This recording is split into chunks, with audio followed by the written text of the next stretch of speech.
Hi folks, అందరు ఎలా ఉన్నారు? ఈరోజైతే నేను ఒక చిన్న వ్లాగ్ చేస్తున్నానండి. ఇది ఎక్కడ గుర్తుపట్టారా? కాళీమందిర్ టెంపుల్ అండి. కాళీమందిర్ టెంపుల్ అంటే ఇక్కడ చిలుకూరు బాలాజీ దగ్గర ఉంటుందండి. ఇది మెహిదీపట్నంకి చాలా దగ్గర. అండ్ చిలుకూరు బాలాజీకి వెళ్ళిన వాళ్ళందరూ ఈ టెంపుల్కి పక్కా విజిట్ చేయండి. మేమైతే చిలుకూరు బాలాజీ అలా వెళ్ళి ఇంకా కాళీమందిర్కి అయితే వెళ్తున్నామండి. ఈ దేవత చాలా పవర్ఫుల్ దేవత అండి. ఇక్కడైతే మేము ఒక కొబ్బరికాయ తీసుకుంటున్నాం. ఒక కొబ్బరికాయ తీసుకొని అయితే లోపలికైతే ఎంట్రీ అవుతున్నాం. ఈ టెంపుల్ రోడ్డుకే ఉంటుందండి. చూడగానే మీకు క్లియర్గా కనిపిస్తుంది ఈ టెంపుల్ అనేది.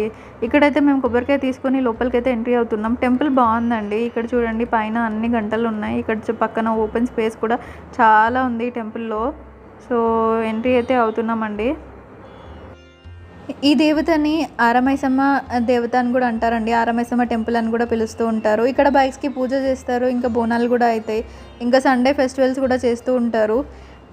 యాక్చువల్గా కొంచెం స్టోరీ ఉందండి ఈ టెంపుల్కి. ఏంటంటే, గంగని పంచయ్య అనేది ఇక్కడ ఉండేవాడు.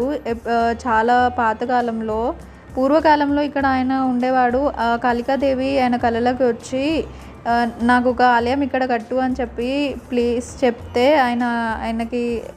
ఆయన తోచినంత ఒక చిన్నగా టెంపుల్ కట్టాడండి. ఆ టెంపుల్లో నుంచి అరచెట్టు ఉండేది. అందులో నుంచి స్వయంభులాగా వెలిసింది.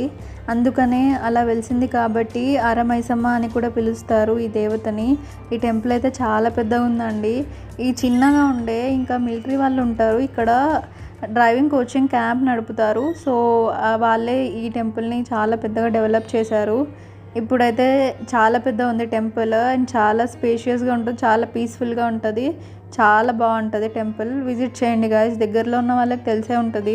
ఇంకా దూరంలో ఉన్న వాళ్ళు ఒకసారి విజిట్ చేయండి, బాగుంటుంది గాయస్. వీకెండ్లో అయితే one of the peaceful destination అండి ఈ టెంపుల్. ఇప్పటికీ కూడా ఇది ఇంకా మిలిటరీ వాళ్ళే మెయింటైన్ చేస్తారండి చాలా మంచిగా. అంతే గాయస్. మరిన్ని ఇలాంటి వీడియోస్ కోసం సబ్స్క్రైబ్ చేసుకోవడం మర్చిపోకండి. Thanks for watching. Stay tuned. Bye.